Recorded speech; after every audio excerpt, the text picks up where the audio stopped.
LDF-ന്റെ convener ഇന്ന് കേരളത്തിൽ യഥാർത്ഥത്തിൽ NDA കൺവീനറായി മാറിയിരിക്കുകയാണ്. രാഷ്ട്രീയ പ്രവർത്തനത്തിലും ബിസിനസ് പങ്കാളിത്തത്തിലും ഒരുമിച്ച് യാത്ര ചെയ്യുന്നവരായി CPM-ഉം BJP-യും മാറിയിരിക്കുന്നു. നിയമസഭയിലെ പ്രമേയങ്ങൾ ഉൾപ്പെടെ ഒരു പ്രസംഗത്തിലും നരേന്ദ്രമോദിയുടെ പേരെടുത്ത് വിമർശിക്കാൻ മുഖ്യമന്ത്രി എന്തുകൊണ്ട് ഭയം കാണിക്കുന്നു? ഞാൻ അദ്ദേഹത്തിന്റെ ബത്തേരി പ്രസംഗം മുഴുവൻ ഞാൻ കേട്ടു. അസംബ്ലിക്കകത്ത് പ്രധാനമന്ത്രിയുടെ പേരെടുത്ത് അദ്ദേഹം വിമർശിക്കാറില്ല. ഒരു പ്രസംഗത്തിലും നരേന്ദ്രമോദിയുടെ പേരെടുത്ത് വിമർശിക്കാത്ത വ്യക്തിത്വമാണ് കേരളത്തിന്റെ മുഖ്യമന്ത്രി. എന്നാൽ ആ മുഖ്യമന്ത്രി വിമർശിക്കുന്നത് ആരെയാണ്? രാഹുൽ ഗാന്ധിയെ, കോൺഗ്രസിനെയാണ്. 56 മണിക്കൂർ നിർഭയനായി ED-യുടെ ചോദ്യം ചെയ്യലിന് വിധേയനായ, പാർലമെന്റിൽ നിന്ന് ഡിസ്ക്വാളിഫൈ ചെയ്യപ്പെട്ട, 19 കൊല്ലം താമസിച്ച വീട്ടിൽ നിന്ന് പടിയിറക്കപ്പെട്ട, രാജ്യവ്യാപകമായി 21 ക്രിമിനൽ കേസുകൾ BJP സംഘപരിവാർ കൊടുത്തത് നേരിടുന്ന, നരേന്ദ്രമോദിയുടെ ഇടനെഞ്ചിലേക്ക് വിരൽ ഉയർത്തി മുഖത്തു നോക്കി മോദിയുടെ പേരെടുത്ത് അരുതായ്മകൾ മുഴുവൻ ചൂണ്ടിക്കാണിക്കുന്ന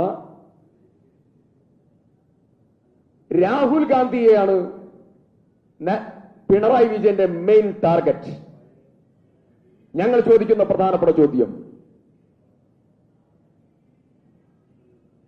നേരിടുന്ന കേസിന്റെ ഭയത്തിലല്ലേ മുഖ്യമന്ത്രി നരേന്ദ്രമോദിയെ പേരെടുത്ത് വിമർശിക്കാത്തത്?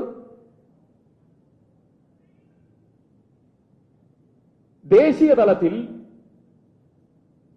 BJP-യുടെ പ്രതിരോധത്തിന് നേതൃത്വം കൊടുക്കുന്ന വ്യക്തികളെ, അത് രാഹുൽ ഗാന്ധി ആകട്ടെ, KC വേണുഗോപാൽ ആകട്ടെ, അത് തരൂരാകട്ടെ, അവരെ മുഴുവൻ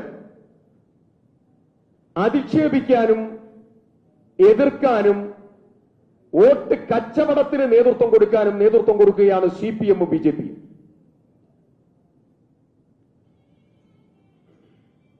പത്ത് ചന്ദ്രശേഖർ വന്നാലും ശശി തരൂരിനെ തിരുവനന്തപുരത്ത് തോൽപ്പിക്കാനോ തൊടാനോ സാധിക്കില്ല.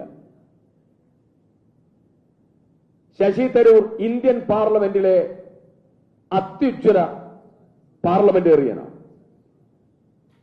ചിന്തകൻ, എഴുത്തുകാരൻ, പ്രാസംഗികൻ, മികച്ച പാർലമെന്റേറിയൻ, നയതന്ത്രജ്ഞൻ, വിശ്വപൗരൻ, അറിവിന്റെ മഹാപ്രതിഭ. ഈ മഹാപ്രതിഭ അദ്ദേഹത്തോട് മാറ്റുരയ്ക്കാൻ BJP സംഘപരിവാർ കൂടാരത്തിലോ LDF കൂടാരത്തിലോ ഒരാള് പോലും ഇല്ല, അവർക്ക് സാധിക്കില്ല.